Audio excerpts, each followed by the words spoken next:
Nancy Pelosi might visit Taiwan despite Chinese threats to shoot down her plane. Why didn't China threaten the US this way while Trump was president? American foreign policy under Trump did not focus on strengthening other democracies that were under threat of being gobbled up, if you will, by these conservative countries such as Russia and China. The reason China didn't threaten the US over Taiwan while Trump was president is very simple. Under Trump, America was becoming more isolated. Under Trump, America was slowly leaving the global community. Examples were leaving the Paris Climate Agreement and leaving the Iran nuclear deal that was signed by dozens of countries.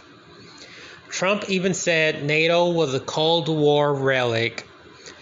The Trump administration was more focused inward.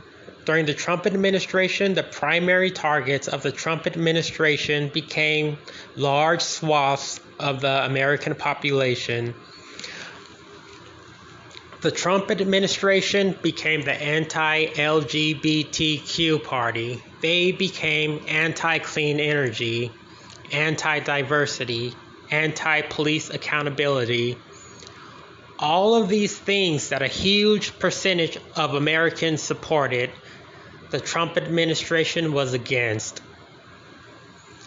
The Trump administration was the anti-global community administration. I'm sure China thought as long as America continues on this path, eventually reunification of China and Taiwan will be guaranteed.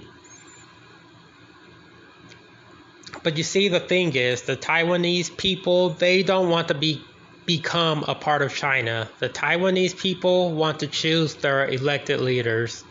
In Taiwan, they have freedom to disagree with their leaders and criticize their leaders.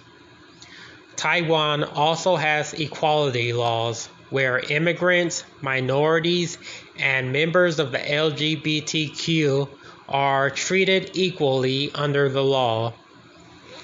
If Taiwan is reunited with China, all of those freedoms go away. China is a very conservative country. Recently, China banned effeminate males on Chinese television, something I'm sure most American conservatives would also agree with. Also, the conservative Chinese government is obsessed with borders, much like our American conservatives. That's the reason China may be willing to start World War III in order to restore their old borders. Also, let's not forget the Great Wall of China. Similarly, our last conservative president, Trump, also wanted to build a wall on our southern border. He even on several occasions referred to it as the Great Wall of America. Supporting and helping to build a stronger Taiwan has been one of the policies of the Biden administration. That's why China knows they will have to act sooner rather than later if they are ever going to restore their old borders. That's why you see them threatening to shoot down Nancy Pelosi's plane. Yeah, under Trump, they wouldn't be threatening our representatives over a Taiwan visit, but also under Trump, China knows Trump's conservative administration wouldn't make Taiwan a top priority. So they could bid their time and they could be patient. Maybe the Chinese could sneak in with a stolen election or a coup to retake Taiwan one day. That's the thing about conservatives. They are completely terrified of outsiders and the new ideas and beliefs that they may bring with them.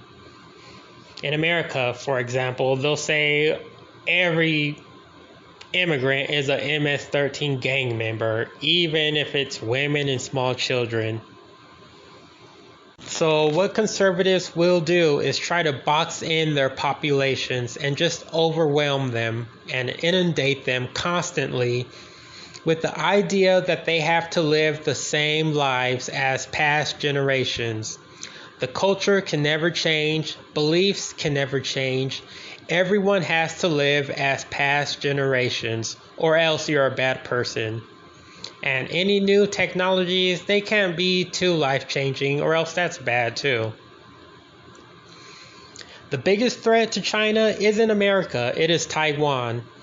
The Taiwanese people are a beacon of hope to the Chinese citizens who long for freedom. The freedom to live differently from past generations if you choose to. The freedom of religion. The freedom to have control over your own body. The freedom to be openly LGBTQ. All of these freedoms which are not allowed in conservative China. If you're new to this channel, what I do and the goal of this channel is to point out how conservatives and conservative ideologies are holding humanity back. And I'm just going to be blunt about it. These conservatives are crazy.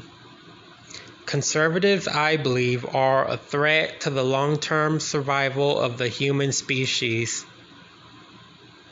There are different types of conservatives, such as the religious conservatives of Afghanistan. We all know them as the Taliban. In Eastern Europe to Western Asia, the biggest conservative country is Russia.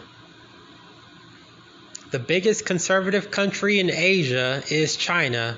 It's a communist conservative country. In Africa, a big conservative movement is the EFF movement in South Africa. So yeah, there are different types of conservatives, but the one thing they all have in common is an extremely strong belief that the past was better. They all believe that language, culture, and traditions are the most important thing. They believe culture and tradition is what should guide our morals, our beliefs, and our actions. They believe culture and traditions are permanent and should never change. This is at the heart of conservatism, and make no mistake about it, they will kill and risk being killed in order to preserve and force their traditions and culture onto others. Just look at the world and what's going on with Russia invading Ukraine, trying to restore their old sphere of influence in Eastern Europe. Again, it's always about going back to an earlier time with conservatives. Conservative Russia would rather risk World War III than have a close relative that is embracing the progressive global community. That's what Ukraine is to Russia. It's more than just a neighbor. They are intertwined. A good analogy would be Ukraine is Russia's little brother, and Russia is the bigger, stronger, older, and more mature Christian Bible-reading brother. And Ukraine just sat down at the Christmas dinner table with Russia and announced, I don't want to have kids. I want cats. And I'm also an atheist, and these are my pronouns. It's not really a fun Christmas dinner to Russia anymore. To them, it's no longer a traditional Christmas dinner. Now back to Taiwan. I hope Pelosi does visit Taiwan. We cannot allow China to dictate who our allies can and cannot be. If we cave into China, they will be emboldened. If we cave into China, the free people of Taiwan will no longer be free. It will go the same route as Ukraine. And what countries will be next? The next 24 hours could be the most consequential in recorded human history. If we don't go, that will mean the world order has changed and we are clearly no longer the only superpower. If we do go, it could be the start of World War III or another major war started this year by another nuclear-armed conservative government trying to go back in time. So be grateful for what you have, no matter how little, because in the next 24 hours, the world could change. The things you consider important today may not matter much tomorrow. This time, tomorrow night, the most important thing might be bomb shelters and gas masks. So take care, everybody. Anti-conservative channel signing off.